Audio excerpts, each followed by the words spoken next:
So ready again. 12:14 is the time right now. How's your barnet looking at the moment? Lockdown here, yeah?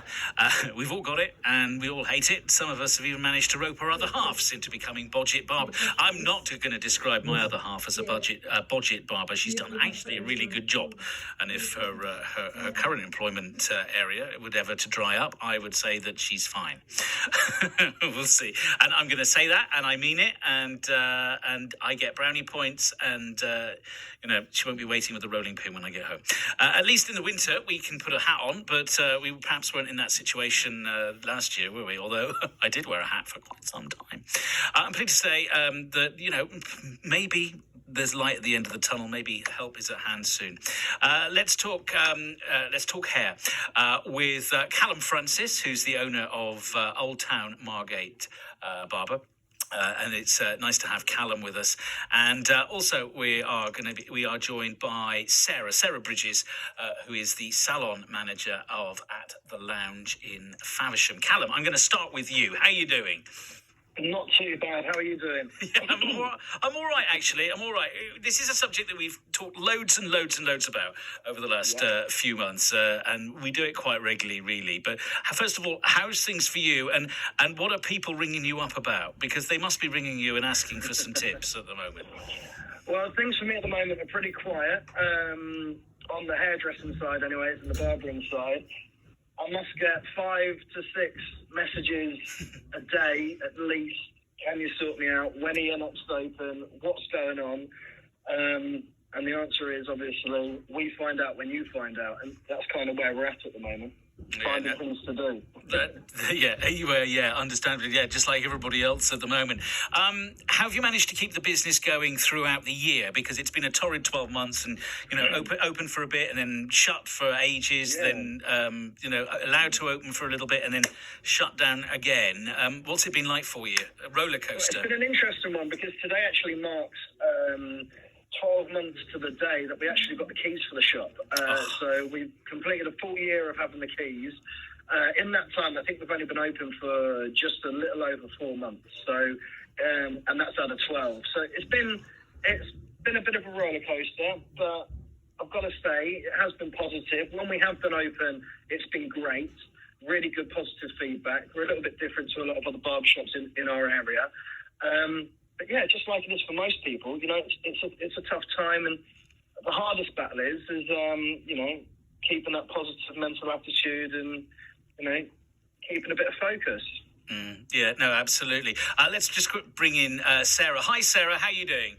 Hi, I'm good, thank you. You? Yeah, not too bad. I suppose your story is very similar to the story that Callum's talking about here. It is. It's very, very similar, and it's very frustrating. So hopefully we will get some good news on Monday, hopefully. Fingers crossed. And how have you been getting through the last 12 months, Sarah? Just taking each day as it comes, and just, working really, really, really hard when we are open, and just taking our time and waiting until we're allowed to reopen again. It's been really, really busy when we have been back open. The clients have been super supportive, so I must send out a big thank you to all of those. Just waiting now to reopen again.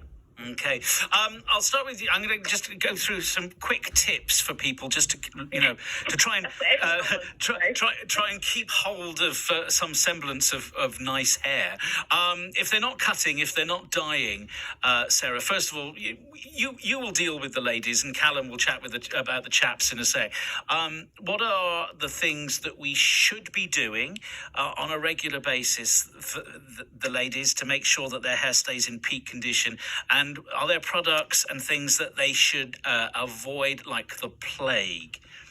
Yeah, so I think the biggest thing that people are not enjoying at the moment is their grey roots. So I highly obviously recommend not using home colours.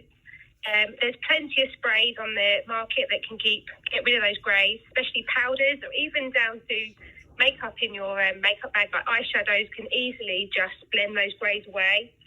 Moving your partying around, that's an easy way to get rid of those greys as well. Also, obviously, being winter, hopefully we're going into spring, but obviously everyone's been wearing a hat. That can easily get rid of the greys through the partying. And just maintaining your hair, really, using good treatments, not blow drying it as much. But to get, trying to get a salon finish is obviously much harder at home. But using good products, good shampoo and conditioner, and just stay away from them home colours, because they will give you a lot of pain when you go back to the salon. and stay away from lemon juice, I heard as well. Yeah. Well, people use that. I've never used it myself, obviously, but I've seen results from it. It does work, but do not try it at home. Okay. It's very hard for us to try and correct the damage that can be caused by it. All right, Callum. What are the blokes more concerned about at the moment? What are they coming up? These messages that you've been getting. What are they worried about? So, well, I mean, for a lot of guys, and ladies as well, but for a lot of guys in particular, it's the longest their hair has ever been, and they just don't know what to do with it. And of course, we've been coming back to work in between different lockdowns. We've got the benefit now of seeing what it's like to come out of lockdown and go back to a barbershop. Just don't cut your hair. Don't let anyone cut your hair. Invest in some good products. There's a lot of guys that out there who use products, off the shelf in a supermarket, and it takes a week to wash out. The best advice is get some good quality hair product. Know how to use it. Ask for help from someone, whoever you get your product from, and that will make a world of difference to how you look, but more importantly, how you feel about your hair when you do have to go out for your essential journey. And what about I'm trying to think of the right phrase. Can you? Now, I might sound like a complete div here, but can you get something that kind of moisturizes your hair? Because I'm thinking, if you're wearing a hat a lot, it's all going to dry up. You're going to get a dry scalp as well, and that's not going to do the hair any good. Well, I mean, the ladies are very familiar with this. A lot of the guys that come into my shop, it's the first time they've ever used a mysterious product called a conditioner, which everyone should be using, especially if you use shampoo, and a good quality conditioner at that as well. Get yourself a good quality shampoo, good quality conditioner. With your hair being a little bit longer now, gents, don't wash your hair with shampoo every single day. Give it another day's break in between. Let the oils kind of develop, and you will see a difference with dry scalp, especially in the cold weather. Personally, I suffer from dry scalp anyway. Good quality shampoo, good quality conditioner, and you make a world of difference. Sarah, are you going with the conditioner as well there? Yeah, and serums and moisturising products, they actually do like blow dry, especially for the women and gents. They can use it as well, especially if their hair's much longer. Using creams, they're really moisturising because the hair will absorb them. And if you're going to use oil and serums, obviously don't use too much, but creams and pastes are really good because the hair will absorb those, especially if the hair's dry. Good quality shampoo and conditioner. Okay, good one.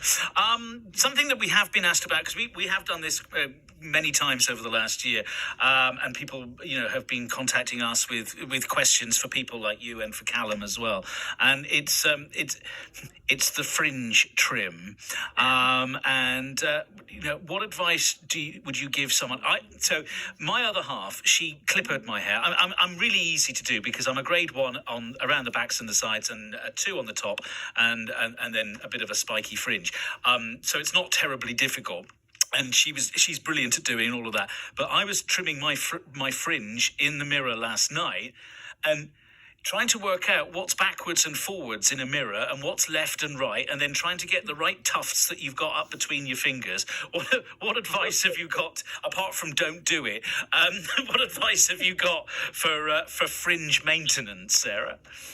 Well, actually, if you look on our Facebook, at the Lounge Fashion, I've got a fantastic video on there, which lots of people have shared, giving you a good trim, giving you a good video and showing you how to trim your fringe at home. So some top tips are, don't do it wet. Always do it dry. So blow dry your fringe first and get it in its natural fall. Then just trim through the middle. Try and not go too far out into the sides. If you go out to the sides, you could easily scoop them up. So you want to try and keep the sides longer and just point cut into it. Don't cut straight across blunt. Just softly cut and just take a little bit at a time. Okay. That sounds pretty good advice. Callum, it's the same for the men, I would imagine? Very similar. I mean, I always say, if you absolutely have to cut it yourself, cut it a little bit longer than what you would ask a barber to cut it. So at least when we do come out of lockdown, which, could be for a long time or a little time, that we've got a little bit more to work with. One of the biggest mistakes I see is people try and do the skin fade and they come into the shop and it's, we've got to let it grow out again for another month just to get to a stage where we can, make it look good. So Repair, yeah. undercut rather than overcut. Okay, sounds good. Callum, this it could be for Sarah, but I'm gonna throw it at you. Beard maintenance. For those untidy, those unkept, those unruly beards. What do you suggest? Because again, I suppose that's got to be done in a mirror, and that's quite tricky if you're doing it yourself. Yeah, absolutely. I do a lot of beard trims in the shop, and I always get people because most of our clients come in once a month for a haircut and a beard trim if they have a beard, and they say, "I just want to know how I can maintain it a little bit in between haircuts because the beard gets a little bit unruly." So I always say, if you're going to use a clipper on the cheeks, go with the grain of the hair. Follow the grain of the hair. If you go against the grain, you're going to take chunks out. So just smooth it down. Keep it really simple. Take the moustache off the lip. Again, going back to products. Stop using a beard oil during lockdown. They can be good if you've got a really big beard. But if you just want to maintain the look, use a beard balm. It's slightly tackier and it gives it a bit of style at the same time, as well as conditioning the beard also. So use beard balm and go with the grain and just do minimal. Okie-doke, brilliant. I've made notes there. Not that I've got a beard, but because I can't bear it after about 3 days of stubble. I'm itching like I've got fleas and I have to get it off straight away. And also my little boy says, "Daddy, you're all spiky, stop it." Sarah, I'm guessing beard maintenance doesn't, take up a huge part of your normal working day. That's on me. Finally, we're hoping for good news, for positive news on Monday from the Prime Minister. I think he's going to be addressing the House of Commons first, and then I think doing a televised address a little bit later on in the evening for everybody else. What do you want to hear from him, Sarah? That we can open safely very soon. We have no idea when.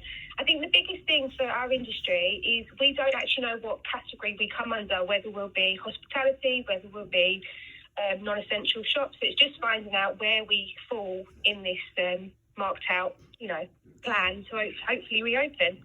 Yeah, fingers crossed. Callum, I'm guessing you would say exactly the same thing, wouldn't you? You're open. Go back to work. That's what I want to hear, and hopefully, for a long period of time, so we can have a proper go at it. Yeah. Well, fingers crossed for everybody involved in your industry. Sarah Bridges, thank you very much indeed. Sarah, salon manager at the Lounge in Faversham, and Callum Francis, owner of Old Town Margate's Barber. It's BBC Radio Kent, 12:27. I move my feet.